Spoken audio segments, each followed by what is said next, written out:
हरियाणा की परिस्थिति आपके सामने 48 सीटों पर इस वक्त लीड कर रही है भारतीय जनता पार्टी, कांग्रेस 37 पर। बिल्कुल बड़ा उलटफेर इसे कहना पड़ेगा। और जम्मू कश्मीर का जहां तक सवाल है तो वहां पर नेशनल कॉन्फ्रेंस सबसे बड़ी पार्टी बनकर सामने आई है। कश्मीर वैली नेशनल कॉन्फ्रेंस ने मतलब उमर अब्दुल्ला फारूक अब्दुल्ला की पार्टी ने पूरी तरीके से स्वीप कर लिया है। जम्मू रीजन पूरी तरह भाजपा के साथ जाता हुआ दिखाई दिया, जहां 43 में से 29 सीटें बीजेपी को मिलती हुई दिखाई दे रही है। फारूक अब्दुल्ला अभी बात कर रहे थे मीडिया से, उन्होंने कहा कि उमर अब्दुल्ला मुख्यमंत्री होंगे। लेकिन यहां एक छोटा सा आपको अपडेट और दे दूं, जम्मू कश्मीर के इन 90 सीटों में से लगभग 18 सीटें ऐसी हैं जहां बहुत कम मार्जिन के साथ अभी भी जीत और हार तय नहीं हुई है, क्लोज कॉन्टेस्ट चल रहा है। तो यह स्थिति अभी बदल भी सकती है। जहां तक हरियाणा का सवाल है, अब कमोबेश क्योंकि लीड्स यहां बहुत ज्यादा हो गई हैं, कई और वोटिंग जो गिनती है वो अब 10वें 12वें दौर की गिनती चल रही है, तो इसलिए ये लीड जो ट्रेंड्स हैं लगभग कंसोलिडेट हो चुके हैं। इस स्थिति का पलटना अब लगता नहीं कि मुमकिन होगा। हाँ, हम लोग लगातार हरियाणा दो सीटें हैं, होडल और महेंद्रगढ़, जो 100 वोट से कम के मार्जिन पर चल रही हैं। बाकी सब सीटें आगे बढ़ गई है 4-5 हजार 10 हजार के बीच में। उमर अब्दुल्ला होंगे अगले मुख्यमंत्री, कैसे क्या बताया है फारूक अब्दुल्ला ने, एक नजर डालते हैं उस पर, फिर आगे बात करते हैं। सबसे बड़ी चीज यह है कि जो दबाव है उस दबाव को हमने खत्म करना है। ये पुलिस राज नहीं होगा, ये लोगों का राज होगा। यहाँ जो बेगुनाह जेलों में बंद हैं उनके लिए हम कोशिश करें कि उनको निकालें। आपके मीडिया के लोग जो सच बोलने के लिए अंदर हैं उनको बाहर निकालेंगे कि सच कायम रहना चाहिए। सच ही हमें आगे ले जाएगा और मीडिया आजाद होगा इंशाअल्लाह, और मीडिया लिखेगा। मगर सिर्फ एक चीज मैं मीडिया से गुजारिश करूंगा, नफरतों को नहीं दिखाना है। हमने मोहब्बतें बढ़ानी है, हिंदू मुसलमान में एतबार पैदा करना है। जी हाँ, ये बहुत जरूरी है। इसमें मुझे उम्मीद है कि हमारे जो गठबंधन के लोग हैं, जो इंडियन अलायंस है, वो हमारे साथ इसके लिए बराबर की जंग लड़ेंगे कि स्टेटहुड जल्दी से जल्दी यहाँ पे वापस आया। सीएम कैंडिडेट मैं समझता हूँ उमर अब्दुल्ला जो है वो सीएम बनेंगे। साफ साफ उन्होंने कहा उमर अब्दुल्ला सीएम बनेंगे। और नेशनल कॉन्फ्रेंस जो है वो उसने जबरदस्त प्रदर्शन कश्मीर घाटी के अंदर दिखाया है, और अभी तक तो ऐसी जरूरत नहीं लग रही है कि उनको बहुत ज्यादा कुछ और जोड़ तोड़ करना भी पड़ेगा। उमर अब्दुल्ला एक क्लियर सरकार, मेजोरिटी की सरकार के मुख्यमंत्री बन सकते हैं। समीर जी, देखिए, मुझे लगता है कि फारूक अब्दुल्ला का थोड़ा और इंतजार करना चाहिए था। अभी पूरे परिणाम आए नहीं है, और जिस तरीके से अभी परिणाम आ रहा है, अभी देखिए 5 सीटें इसके अंदर भारतीय जनता पार्टी की जो नॉमिनेटेड वो सीटें जुड़ेंगी। इसके अलावा 13 सीटें और है, तो 13 और 5 पकड़ लेते हैं। इसमें पीडीपी भी है सर, पीडीपी है, लेकिन अभी ऐसे भी कुछ लोग हैं कि जो पार्टी छोड़ सकते हैं। अभी ऐसा कुछ नहीं है कि भारतीय जनता पार्टी का पूरी तरीके से गेम निकल गया है। शाम तक परिणाम आने वाले हैं। हो सकता है कुछ सीटें तो भी ऐसी चल रही है कि जो 140, 180 और 190 सीटों के मार्जिन से भारतीय जनता पार्टी पिछड़ रही है, तो वो सीटें भी कुछ कवर हो सकती है। तो मुझे लग रहा है कि इतनी जल्दी घोषणा कर देना कि उमर अब्दुल्ला मुख्यमंत्री होंगे, और अभी तो कांग्रेस से भी उन्हें बातचीत कर लेनी थी। हालांकि कांग्रेस न जम्मू कश्मीर में कुछ बेहतर प्रदर्शन कर पाई, न हरियाणा के अंदर कर पाई। तो मुझे ऐसा लग रहा है कि उमर अब्दुल्ला के लिए थोड़ा फारूक अब्दुल्ला को इंतजार करना चाहिए था। लेकिन जिस तरीके से परिणाम आ रहे हैं, यह लग रहा है कि इस बार सरकार वो बना लेंगे। और पीडीपी के पास कोई दूसरा चारा नहीं है। जिस तरीके से पीडीपी का प्रदर्शन रहा इस बार महबूबा का, उनके पास दूसरा कोई ऑप्शन नहीं है। भाजपा के पास वो जाके भाजपा की सरकार बना नहीं सकती। उनके पास सिर्फ यही ऑप्शन है कि वो अपनी पार्टी में जितने विधायक आए उन्हें बचाने के लिए वो आखिरी में इनको समर्थन देगी, और वहां पर जो मंत्रिपरिषद होगा वो ले सकती है। हालांकि उनकी बेटी ने खुद बेटी भी हार गई, बेटी से हार स्वीकार कर ली है। तो मुझे लग रहा है उमर अब्दुल्ला मुख्यमंत्री बनेंगे, लेकिन कुछ समय। समीर जी, मतलब वैसे ठीक कह रहे हैं, लेकिन अब फारूक अब्दुल्ला उमर अब्दुल्ला को मुख्यमंत्री पद के लिए कहेंगे, तो इलेक्शन से पहले भी उनके मुख्यमंत्री, मतलब मैं कह रहा हूं कुछ भी नहीं हुआ। अगर वो इतनी सीटें जीत रहे हैं और कांग्रेस उसके साथ बहुत, जिसको हम बहुत देशज भाषा में कहें तो पुछल्ला पार्टनर रह गया, कोई मतलब मेजर माइनर नहीं। तुम छल्ले से भी उम्मीद थी कि परिणाम आने तक अगर समीर जी थोड़ा हवा बनाए रखते हैं अपने नाम के अनुरूप, तो आपको क्यों समस्या पैदा हो? नहीं, लेकिन मैं कह रहा हूं कि यार समीर जी का वो गुंजाइश बहुत कम नजर आ रही है। माहौल अब नहीं है ना। अगर भाजपा 35 के आसपास होती, ऐसा है, इसको अब वो छोड़ दीजिए। क्या होगा इस सरकार का जम्मू कश्मीर में? आसान नहीं होगा अपने एजेंडे पर चलना। वो ऐसे ही बोलेंगे, लेकिन 370 लाने का क्या विधानसभा में प्रस्ताव पारित करके केंद्र को भेजेंगे? नहीं हो सकता। वो भी कह रहे हैं ना कि 370 को लोगों ने नहीं समझ। लेकिन करने से भी क्या होगा सर, वो तो केंद्र का मसला। आप फिर वो खींच रहे हैं। अभी तो स्टेट नहीं मिला है ना, अभी तो राज्य का दर्जा ही नहीं मिला। आप लोग टोक दे रहे हो। अभी जो उन्होंने बयान दिया है उसमें है कि नहीं है, मैं ये पूछ रहा हूं। सर वो कह रहे हैं 370 खत्म करने के खिलाफ लोगों ने वोट दिया है। हाँ। और उनके घोषणा पत्र में जो 3-4 बातें हैं, कि हम 1954 के पहले की उस स्थिति में राज्य को ले जाएंगे। हम जो है शंकराचार्य पर्वत को फिर से तख्ते सुलेमान नाम करेंगे और हरि पर्वत को कोहे मारन करेंगे। और कांग्रेस ने उस पर चुप्पे, हंसिए मत, ये अत्यंत ही एक खतरनाक जो है घोषणा थी, राष्ट्र विरोधी, सांप्रदायिक, जिहादी, मजहबी घोषणा करके जो भी जम्मू, सुने इसके असर इसलिए पड़े कि चूंकि बीजेपी के विरुद्ध मुसलमान है, इसलिए उन मुसलमानों के अंदर एक एग्रेसिवनेस मजहब के नाम पर पैदा करो और पूरा एंटी बीजेपी वोट, एंटी मुसलमानों का वोट कंसोलिडेट करो। तो इस आधार पर उन्होंने वोट लिया है। अब ये शेर की सवारी भी है, सुने इसलिए कह रहा हूं कि आगे की दृष्टि से ये एक शेर की सवारी भी साबित हो सकती है कि आप उन अपेक्षाओं पर खड़े नहीं उतरेंगे तो आपसे जो लोग सवाल पूछेंगे उसका क्या उत्तर देंगे। चलिए, अच्छा, ये तो कश्मीर की बात। तो एक बार फिर से हम हरियाणा की परिस्थिति पर लौटते हैं। हरियाणा में आप देखें, भारतीय जनता पार्टी लगातार तीसरी बार अपनी सरकार बना रही है, इसमें कोई शक नहीं दिखाई दे रहा है। और अब अक्सर तो ये किसी राज्य में जीतने के बाद बीजेपी के यहां पर जो है गहमा गहमी इसको शुरू होती है कि मुख्यमंत्री कौन बनेगा। यहां तो उनके लिए वो भी डिसाइडेड है कि नायब सिंह सैनी को ही मुख्यमंत्री बनना है। तो अब केवल इतना इंतजार रह गया कि मोदी जी शाम को आते हैं तो क्या कहते हैं बीजेपी मुख्यालय पर। जी, वो तो मतलब इस जीत को किस तरह से बताते हैं कि इस जीत का क्या मायने है।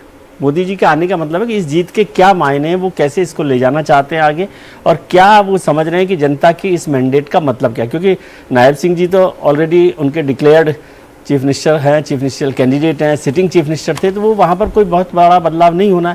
अब जो उनके नाराज और प्रिय जो भी लोग हैं, विज साहब जैसे लोग, उनको किस तरह से वो एडजस्ट करेंगे, क्योंकि विज साहब अभी सरकार में नहीं रहते, अपना शहर नहीं वो संभाल पाए पूरी तरह। और विज साहब सरकार में नहीं थे पिछली बार भी जब नायब सिंह चीफ मिनिस्टर बने, तो अब वो क्या तैयार होते हैं नहीं होते हैं, वो सारी बातें देखने। लेकिन हरियाणा में ये बहुत बहुत छोटी बातें हैं, मतलब जिसको लेकर कैसे बीजेपी के लिए कोई मुश्किल होगी, मुझे ऐसा नहीं लग रहा है। लेकिन जम्मू कश्मीर को लेकर वो क्या स्ट्रेटराइज कर रही है, मैं समीर जी की बात से अब भी समझता हूं कि भारतीय जनता पार्टी कोशिश करेगी कि रात तक यदि कोई नतीजों में बदलाव आता है और वो बहुत करीब पहुंचते हैं तो कैसे लड़ा जा सकता है। लेकिन मुझे नहीं लगता कि एनसी का जो वोट आया ना, उसके आगे बीजेपी अपनी सरकार बनाने की कोई कोशिश कर रही है। परिणाम से एक होगा सर, अगर उमर अब्दुल्ला और इसमें 48 में 3 सीटें पीडीपी की जोड़ कर रखी है ना। आपको वही मैं तो बता रहा हूँ ना, इन 13 में से 4 पीडीपी है। देखिए, पीडीपी में ऐसे निष्ठावान नेता नहीं है, थोड़ा सा अंतर होता ना तो चारों के चारों बदल जाते। पीडीपी की कोई अब स्थिति वहां रही नहीं है। महबूबा मुफ्ती जो है एक डिजार्टेड लीडर के रहेगा सर। उमर अब्दुल्ला मुख्यमंत्री बन भी जाएंगे तो जो दिल्ली के मुख्यमंत्री है वैसे उनकी स्थिति रहेगी, क्योंकि एलजी को पावर है। स्टेटहुड मुझे लगता है बीजेपी सरकार नहीं बना पाएगी, तो इतने जल्दी स्टेटहुड जम्मू कश्मीर को देगी नहीं। एलजी के अंडर ही आपको काम करना पड़ेगा, तो वहां मुख्यमंत्री बन भी जाएंगे उमर अब्दुल्ला, तो वो जिस तरीके से पहले मुख्यमंत्री के रूप में काम कर लेते थे वो कर नहीं पाएंगे। अब उन्हें हर निर्णय के लिए फाइल एलजी के पास ही भेजना पड़ेगी। वहां स्टेटहुड मुझे लग रहा है भारतीय जनता पार्टी भी नहीं देगी जम्मू कश्मीर को। हालांकि नतीजों को लेकर जैसा आपने कहा शाम तक क्लियर होगा थोड़ा मामला जम्मू कश्मीर का। कांग्रेस पार्टी ने इसको भी एक मुद्दा बनाने की कोशिश की कि बड़ी देर से जो है नतीजे अपलोड हो रहे हैं इलेक्शन कमीशन की वेबसाइट पर, तो उसमें कहीं कुछ खेल करने की कोशिश तो नहीं है, दबाव बनाया जा रहा है। कांग्रेस का संकट समझिए, उसने अपने आप को मजाक बना लिया है। वो कहानी है ना कि बच्चा बदमाश बच्चा था, वो खेलने जाता था और चिल्लाने लगता था, सीआर आया सीआर आया सीआर आया। गांव वाले दौड़ के जाते थे बचाने, फिर सीआर एक दिन सचमुच आया और खा गया। तो कांग्रेस का जो ईवीएम राग है, स्लो राग, अच्छा कब इलेक्शन कमीशन की वेबसाइट पे कब तेज चला नतीजा, ऐसे ही तो नतीजा आता नहीं, उसको टेक्निकल तरीके से समझिए। नहीं, हमारा रिपोर्टर होता है वो जैसे ही कोई राउंड खत्म कर देगा, वो वेरिफिकेशन के बाद बिल्कुल वो वहां पर आता है। उसके पास जो भी काउंटिंग एजेंट हैं वो उसको वेरीफाई करते हैं, वो उनके दस्तखत होते हैं, फिर उसके बाद वो अपलोड होता है। और दूसरी बात, देर से हो पहले बिल्कुल बदल थोड़ी सकते हो आप नतीजों को। एक थोड़ा सा मैं नहीं, उनका आरोप ये था कि अपलोड हो जाएगा एक बार तो फिर वो तो आ गया ना, रिकॉर्ड पे आ गया। आप अपलोड ना होने दे, सारी पार्टी के एजेंट बैठे रहते हैं सर। वो नहीं, वो ये बात क्यों बताएंगे जनता को? वो तो कह रहे हैं अपलोड नहीं हो रहा तो पीछे कोई खेल हो रहा है। कांग्रेस में स्थापित सत्ता के विरुद्ध जो असंतोष की आग सुलझ रही है कि राहुल गांधी के इर्द गिर्द ये जयराम रमेश जी फलाने सब इर्द गिर्द होके उनको भ्रमित करके कांग्रेस को नक्सली पार्टी बनाने में लगे हैं, उन सब को अगर रोकना है तो इस प्रकार से बयान इनको देना पड़ेगा। 99 को इन लोगों ने 299 बना के प्रचारित कर दिया। चूंकि बीजेपी 240 तक सिमट गई थी इसलिए वो छिपा रहा। हरियाणा के चुनाव परिणाम के बाद कांग्रेस के अंदर से आप देखेंगे कि धीरे धीरे वो आवाज उठेगी जो पहले जो है G27 था ना, G23 ने आवाज उठाई थी, और जो हुड्डा साहब खुद उसमें शामिल थे, और हुड्डा नेशनलिस्ट है, देखिए इसलिए वोट मिला कि 370 का हुड्डा ने खुल के समर्थन किया, ठीक किया।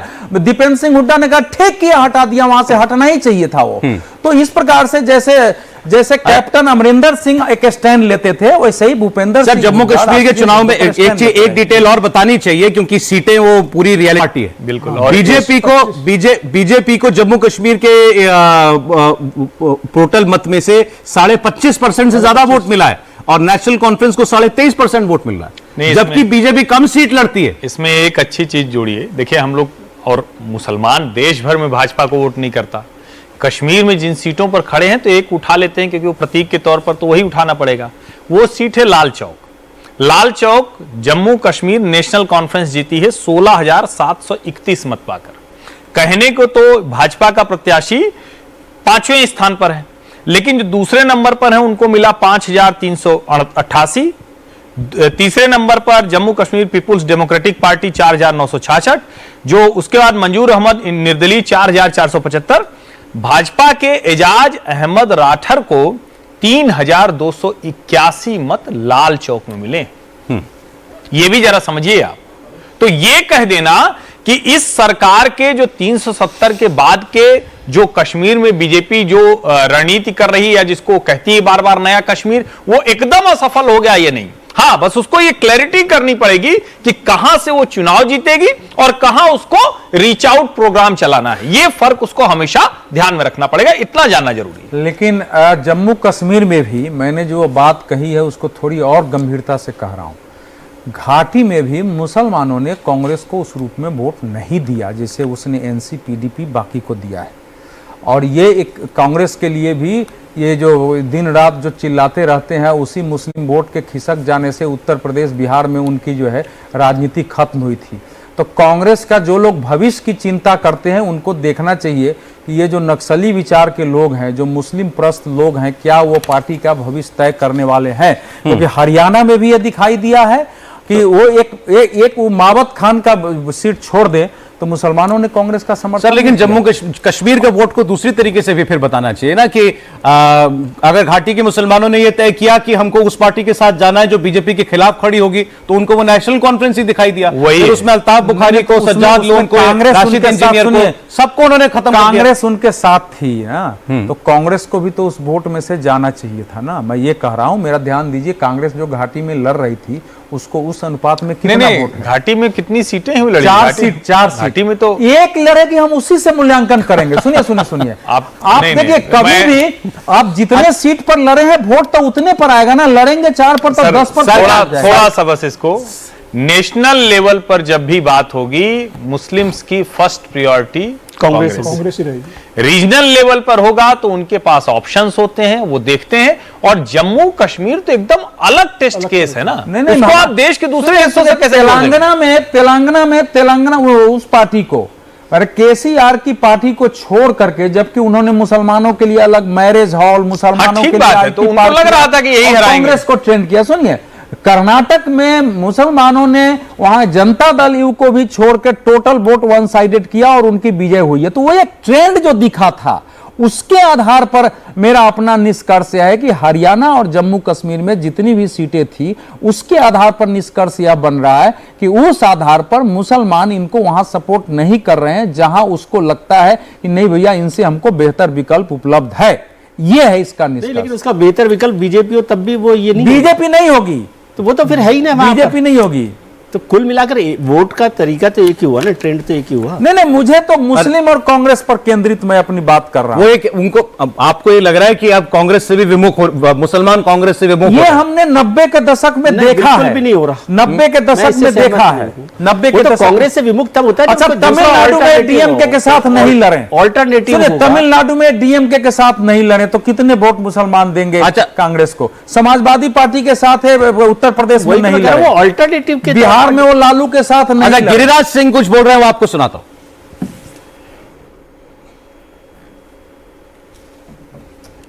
एक मोदी सब पर भारी, मोदी की विश्वसनीयता, मोदी जी की आज जनता ने सर आंखों लिया है। अफवाह जो कहा जाता है ना, काट के घरे बार बार नहीं चढ़ते।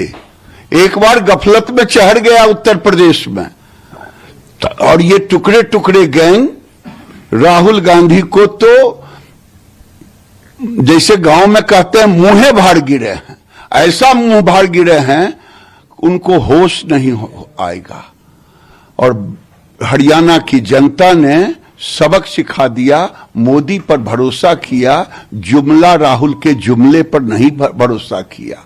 पहलवान किसान और क्या क्या जो सारे किसान और पहलवान तो हमारे साथ थे, जुमला उनके साथ था।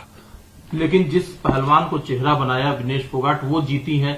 पार्टी की तरफ से कहा गया था कि पहलवानों की स्मिता की बात है, महिलाओं की स्मिता की बात है, अग्निवीर योजना की बात है, तो क्या आपको लगता है कि सब ये जो चीजें थी वो धराशायी हो गई? मैं तो पहले ही कहा, जुमला कहीं चला नहीं कांग्रेस की, राहुल गांधी की, और हरियाणा की जनता ने आईना दिखा दिया है।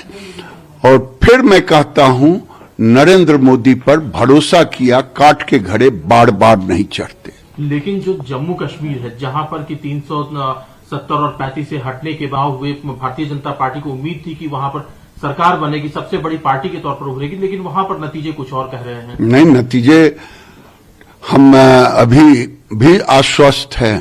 कांग्रेस पार्टी को हमने जम्मू कश्मीर में भी पटकनियां दी है, वहां भी राहुल गांधी मुंहे भार गिरे हैं, कहीं दूर दूर तक बीजेपी के सामने खड़े नहीं हैं।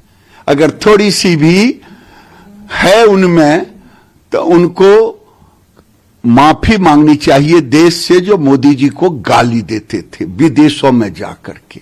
आज वहां की जनता ने, कश्मीर की जनता ने सिखा दिया। ये किसके साथ गए? ये गए फारूक अब्दुल्ला के साथ। जो फारूक अब्दुल्ला पाकिस्तान की बात करता था, जो फारूक अब्दुल्ला 370 फिर से लाने की बात करता, उसके साथ जाकर के भी बीजेपी के सामने दूर दूर तक नहीं दिखाई देते हैं। मैं तो कहता हूं, चाहे हरियाणा हो चाहे जम्मू कश्मीर, दोनों जनता को धन्यवाद। एक अकेला सब पर भारी, नरेंद्र मोदी, नरेंद्र मोदी, नरेंद्र। एक आखिरी सवाल है, जो जम्मू कश्मीर है, जहां पर बीजेपी ने बढ़त बनाई है, वो ज्यादातर सीटें जम्मू रीजन की है। कश्मीर में बीजेपी को वो सफलता नहीं मिल रही है, तो अभी बहुत कुछ आपको लगता है कि कश्मीर के जनता के दिलों को जीतना बाकी है भारतीय जनता पार्टी को? बाकी जब जनादेश नहीं मिला है, तो हमें तो दिल जीतना ही पड़ेगा। उनको पता चलेगा कि ये फारूक की सरकार और मोदी जी के अंडर में जो एलजी के नेतृत्व में चल रहा। आज भी मैं धन्यवाद देता हूं नरेंद्र मोदी जी को और वहां के एलजी मनोज सिन्हा को। तो गिरिराज सिंह कह रहे हैं, एक मोदी सब पर भारी, राहुल गांधी मुंह के बल गिर गए हैं। राहुल गांधी के जुमले, राहुल गांधी की अफवाह खड़ी करने की कोशिश नहीं चल पाई। कांट की हांडी एक ही बार चलती है, जो चल गई थी कि आरक्षण संविधान खतरे के अंदर है। विदेश की धरती पर राहुल गांधी को देश को कोसना भी भारी पड़ गया। अब आज तो जो कह लें सब फिट है बीजेपी के नेता। जी सर, बिल्कुल ठीक बात है, आज वक्त है उनका कि कह सकते हैं उसको। लेकिन राहुल जी जो बोलते हैं उसमें भी उनके लिए भी एक मैसेज है। राहुल गांधी जी के लिए क्या मैसेज है? मैसेज है कि वो देश को समझने की कोशिश करें कि देश में किस तरह से, और खासतौर से जो ये विदेश वाला जो मसला है ना, वो भारत के हिंदुस्तानियों को बहुत हर्ट करता है। कि बाहर जाकर आप यदि हिंदुस्तान को वो करते हैं तो वो है, लेकिन और यहां तो वो सीधा वो काम करके चुनाव में उतरे थे इसलिए। और जो बात बार बार है कि जिस चीज पे जो भारतीय जनता पार्टी के लिए हम कहते हैं विचारधारा पर रहे, राहुल जी भी एक चीज पर स्ट्रिक करें ना, जिस चीज के साथ वो चलना चाहते हैं। हर दिन एक नया एजेंडा लेकर नए पैक के साथ आते हैं। आपको हर चुनाव में एक नए पैक के साथ मिलते हैं। मैं कह रहा हूं, अब भी यदि ये चुनाव में वो दलित वोट के साथ अपने संविधान की, आप विधानसभा के चुनाव में तो कह नहीं सकते ना कि बीजेपी आएगी तो आरक्षण खत्म कर देगी, क्योंकि सबको पता ही नहीं किया जा सकता। दलितों के साथ तो खड़े दिखाई देते ना, शैलजा जी का हाथ थोड़ा ठीक से पकड़कर चलते।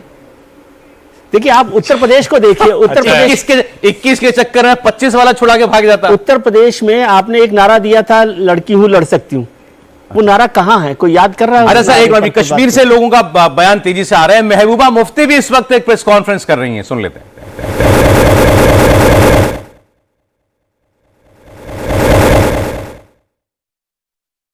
कुछ मिक्स्ड होगा, अगर एक तरफा मैंडेट नहीं होगा तो फिर उसमें बहुत सी शरारतें हो सकती थी, बहुत सारी उथल पुथल हो सकती थी और कहीं ना कहीं यहाँ के जो लोगों ने मैंडेट दिया है उसको डिफीट करने की बात हो सकती थी। इसलिए I congratulate all of them, specially people of Jammu and Kashmir, जिन्होंने बहुत जो है सोच समझ के एक स्टेबल गवर्नमेंट के लिए वोट दिया है। If you want to ask anything, please go ahead. PDP 2014 में 28 सीटें जी जी जी और 2024 में 3 सीटें, जी जी।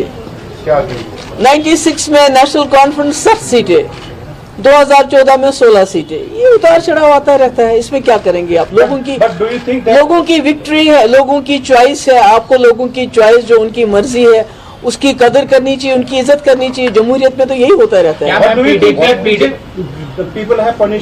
नहीं, मुझे लगता है कि लोग चाहते थे एक स्टेबल गवर्नमेंट और उनको लगा नेशनल कॉन्फ्रेंस और कांग्रेस जो है वो हमें स्टेबल गवर्नमेंट दे सकती है और कहीं ना कहीं बीजेपी को दूर रख सकती है। I think that is the, मुझे लगता है सबसे बड़ी वजह।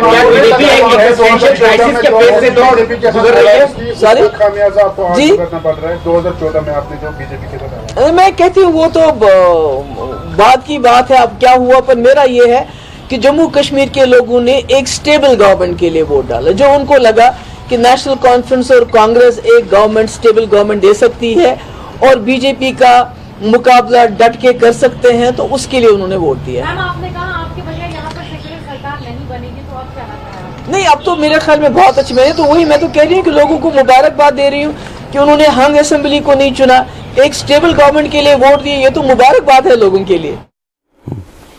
महबूबा मुफ्ती की पार्टी खत्म हो गई, 28 से 4 पर आ गई हूं, तब भी वो खुश हैं। चलें, वो खुश इसलिए हैं कि किसी और को मौका नहीं मिल पाया। देखिए, भाव अच्छे हैं अभी आजकल। देखिए, अब अरविंद जी का भी बयान मैं सुनना चाहूंगा, वो आए तो, क्योंकि उन्होंने कहा था कि बिना हमारे हरियाणा में सरकार बनेगी नहीं, चाबी हमारे पास रहेगी। चाबी उन्होंने कहा था हमारे पास रहेगी। और ऐसे ही महबूबा जी भी कहती थी कि सरकार तो ऐसे नहीं बनेगी। अब वो कह रहे हैं कि बड़ा अच्छा हुआ। अरे भाई, अगर आपके ऊपर जनता भरोसा ही नहीं कर रही है कि आप स्टेबल गवर्नमेंट दे पाएंगे, तो इससे ज्यादा दुखद कुछ है? केजरीवाल जी ने तो कल ही डिक्लेयर कर दिया था। कल वो अपनी जो जनता की अदालत में गए थे कि बीजेपी वाले दोनों जगह हार रहे हैं। मोदी जी क्या कहेंगे इसके सरकार बाद? हार रही है, कल बोल दिया दोनों ने। डबल इंजन की सरकार हार रही है। और ये भी कहा था कि मैं तो हरियाणा का दौरा किया है, मैंने चुनाव प्रचार किया है। सबक ये, खैर ये जो, लेकिन वो पार्टी की गलती थी कि जनता की अदालत कल रख ली ना, आज के बाद रखनी चाहिए थी। वक्त से पहले बड़े बोल नहीं बोलने चाहिए। सब पर लागू है, हम पे भी लागू होता है। आम आदमी तो उन पर भी लागू दिल्ली होता है। के साथ जिस पहले राज्य को अपने परीक्षण का केंद्र बनाया था वो हरियाणा था। 2000 चल रहा है सर, कुछ एक्सपेरिमेंट लंबा चल रहा है। लगातार चुनाव लड़ रहे हैं। जम्मू जैसे सर ब्रेक ले लेता हूं। जैसे इन्होंने कहा राहुल जी सीखे, अभी तक सफलता देश को नहीं समझने की कोशिश कर रहे हैं और कोशिश चल रही है।